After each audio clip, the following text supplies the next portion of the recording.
Welcome back, Rare Talks. You already know where it is. Like, comment, and subscribe. If you haven't, make sure you go to the Spotify and check out the Spotify for the exclusive episodes.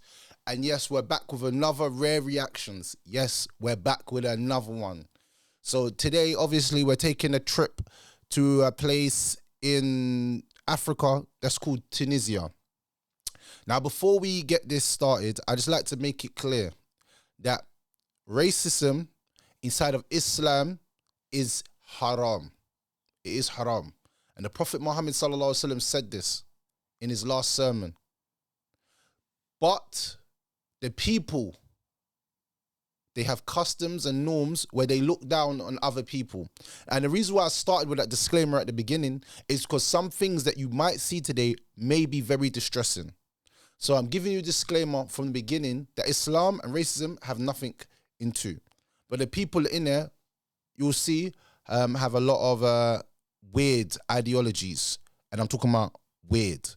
But let's keep it moving. So this video that we're doing a reaction today is called The Sub-Saharan Migrants Flew Tunisia, Flowing Wave of Racist Attacks. So let's go. Just for the information as well, Tunisia is basically next to Algeria, which is next to Libya, which is at the north of Africa. So you have North Africa. You have North Africa, West Africa, South Africa, all of those African countries. But Tunisia is at North Africa. Now, North Africa is famously known for being conquered by the Arabs. The Arabs came over and they conquered that plot of land. And there's also people from Tunisia who actually are called the Berbers. I think the Berbers stretch all of that region of country. I think they go from Algeria to a few countries to Morocco. They were a very big tribe, and those people looked like me and acted like me. But when the Arabs came in, they obviously, you know what happens when people sleep together. Obviously, there becomes intermingling, and yeah, people change skin tone. Tunisia is widely known as a non-Muslim country right now. Since 2002, the government has taken away Islam as being its state. They didn't want it to be an Islamic state or something that promotes Islam. So the government, even though the majority of people in Tunisia, I would say they are Muslims, the government has taken it away from Muslim. If I'm being honest, and this is just my true opinion, Tunisia is considered to non-Muslims as the most freest Muslim state in the world. Meaning that I can go there and do anything I like. I can smoke weed, link gal, pros, everything in Tunisia. Tunisia is probably one of the most freest Muslim countries. You can't do certain things in Algeria that you could get away with in Tunisia. You can't go to Morocco or go to Qatar or go to Saudi Arabia and get away with the things that you would be allowed to get away with in Tunisia. They speak French and they also speak Arabic as well. So that's just a little background of those people. And it's in the north of Africa. As a matter of fact, it's one of the closest coastal borders to Italy, to a place called, I can't remember the place, but I think it's called Lampedusa. Lampedusa is 150 kilometers from the Italian island of Lampedusa. Regularly records attempts. But yeah, we're going to get into some shocking facts. But yeah, let's keep going, so we get the idea, yeah? So that's just a little intro.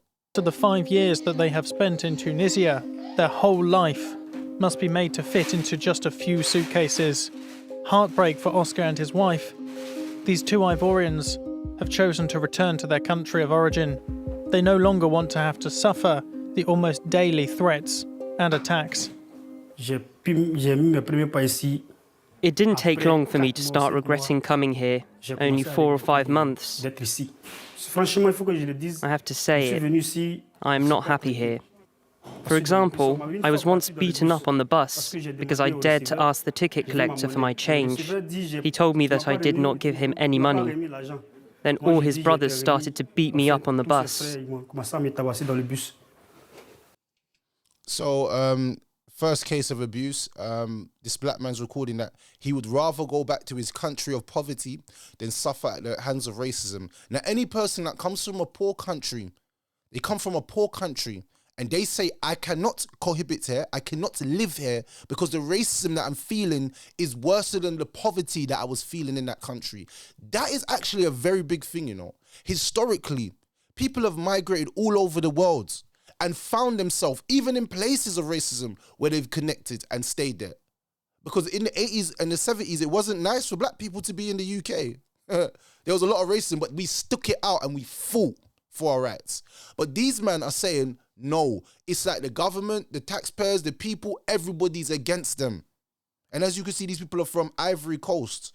Yeah, when they say sub-Saharan migrants, they're really talking about people that are from Ivory Coast. This is who we're talking about now. They're speaking French because that's the language that they know. And French is also the language that they speak in also Tunisia. Little did everyone know. Have multiplied in recent weeks, highlighting the treatment of sub-Saharan migrants by a certain part of the Tunisian population. In these amateur images from France 24's observers, we can see police vehicles and a group of individuals gathered at the bottom of a building occupied by illegal immigrants. This man, identified as the son of the landlord, violently attacks the tenants, insulting them and throwing stones at the apartment. Under Tunisian law, now strictly enforced, a landlord can no longer rent property to or host a foreigner without a residence card. Employers have the same instructions. This situation has become untenable for sub-Saharan Africans who have migrated to the country illegally. Here in front of the Ivory Coast Embassy in... Now, I hate when they say illegally. The reason why I hate that word illegally, is you see Africa in its landscape of all of it, yeah? The borders were created by colonizers that wanted to make us not love each other. Back in the day, we used to do trading and do business with each other. So I understand that every country has its policies, but the policies were put in place to keep people out. Now, if somebody comes to your country as an illegal migrant, but they start working and earning income, they don't actually become illegal anymore. They become legal because they're actually working to try to make the society better and to fund the economy. But what we have nowadays is we have a lot of people that when they see the people of darkest skin, they automatically look at them as illegal, as criminals, as perpetrators of crime. And you're going to hear probably in here, they're going to say that the majority of crime in Tunisia is from the Africans, from the sub-Saharan desert, from Ivory Coast, which is not actually true. Because if I come from poverty, the only thing that I want to do is get my family out of poverty. Yeah, not by crime, but by getting a job because there's more opportunities, or maybe even trying to get on a boat to see if I can get over to Italy because maybe this is not even the right place for me. But just to see somebody who's dark skinned and then think, you know what, they have to be a criminal. And that's where racism stems from. Racism is a systematic thing that is given to you from your parents and from your environment. Nobody is born inherently racist. It's impossible. But two kids, they don't look at each other's color. They look at each other like, oh, you're my friend or not. That's what they look at. So you have to understand that this racism that these people are, and I say it's racism, I'm not going to sit and sugarcoat it. You know what I'm saying? Here in front of the Ivory Coast Embassy in Tunis, there are hundreds of immigrants who have come to request emergency repatriation to their home country. My landlord threw me out. Some Tunisians attacked me as I was going out to the shops. I'm 4 months pregnant. They threw stones at us while shouting, "Ivorians, go home." Many will... So the Tunisians, these scumbags, these weirdos and these cowards attacked a pregnant woman who's 4 months pregnant and screamed abuse at her. Now, again, the reason why I had to say this is because many people watching this right now are probably non-Muslims or Muslims. But you would think that because Tunisia is a ex-Islamic state, that a lot of these Muslims are racist. Now, let me just explain something to you. There is Muslims that are racist. Yes? I'm not even going to sugarcoat it. But Islam does not promote racism. And it's very, I might even put a video in my link in my bio that proves all the points which I'm trying to say. The religion does not promote racism, but the people themselves have diseases in their own hearts. Just like we have tribalism, we have nationalism, we have all these isms and schisms. These people are racist towards Ivory Coast people because they look down on them. That's why they attacked a pregnant woman. For men to go out there and attack a woman anyway is a cowardly act. It's not brave. It don't make you a brave heart to attack a woman. Like, you know what I'm saying? But this is what we're going through right now. Many will spend the night here before being transported on buses like this one to the airport. Don't treat your return as a failure. It's far from that. When you return to your country, go with your head held high, because staying here would be disgraceful. For those, like Edwidge, who return voluntarily, there is a new exemption from illegal residence penalties that amount to €25 a month. I would have a penalty of 6 years to pay since I stayed 6 years. It's a lot of money. I couldn't afford it. My options were to leave with the IOM or through the embassy. The crisis made it easier for me to leave. Otherwise, it would have been really slow. The Tunisian authorities have committed to help organise repatriations, at the same time as protecting sub-Saharan immigrants from any form of violence. So, obviously the government's not doing their job. Let me just put this out there to you. Yeah? These people was in their groups trying to go back to their country because the racism that they suffered, they said reparations, meaning that they was giving them money to leave.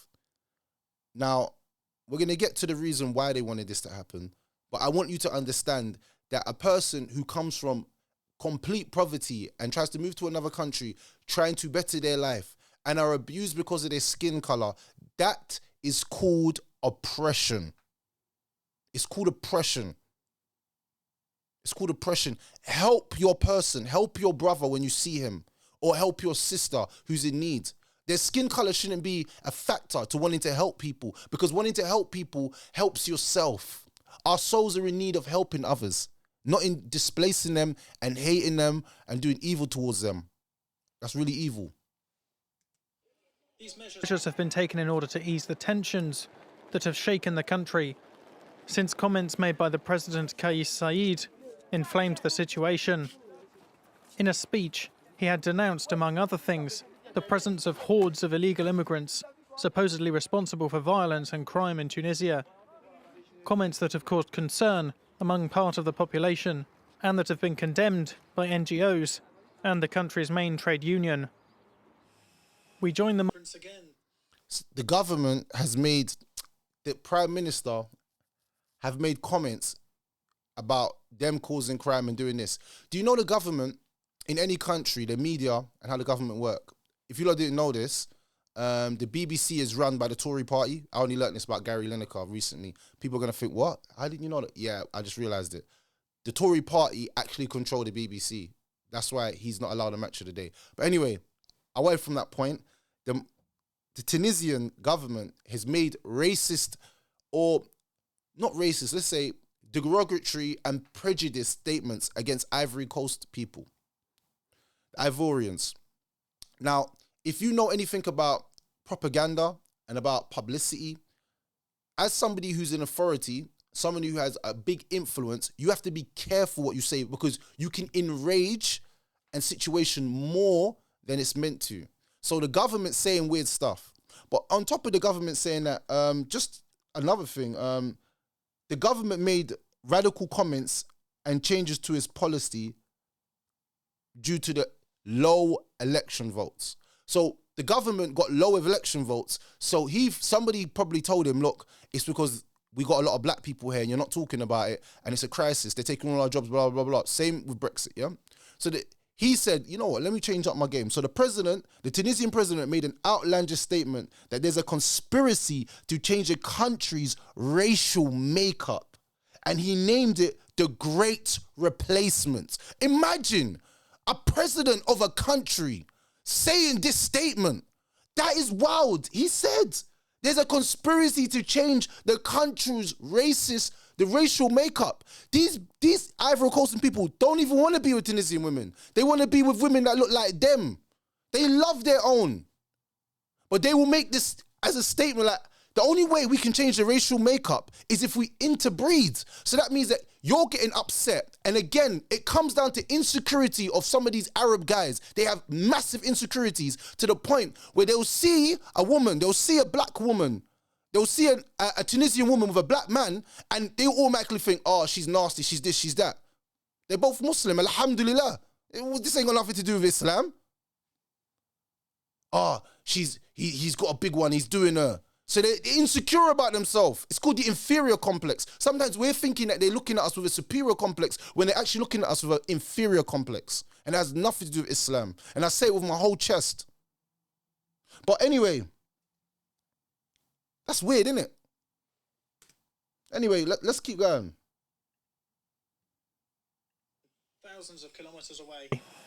On the tarmac of Abidjan Airport, repatriated citizens relieved to be back home. Among these migrants is Oscar, whom we met in Tunis. When I got off the plane, I didn't recognise the airport. Everything has changed here. Everything here is new. By the grace of God, I really feel at home. I'm happy to be among my brothers and sisters. I don't have anything else to say. I've forgotten everything else. We went through some difficult times there.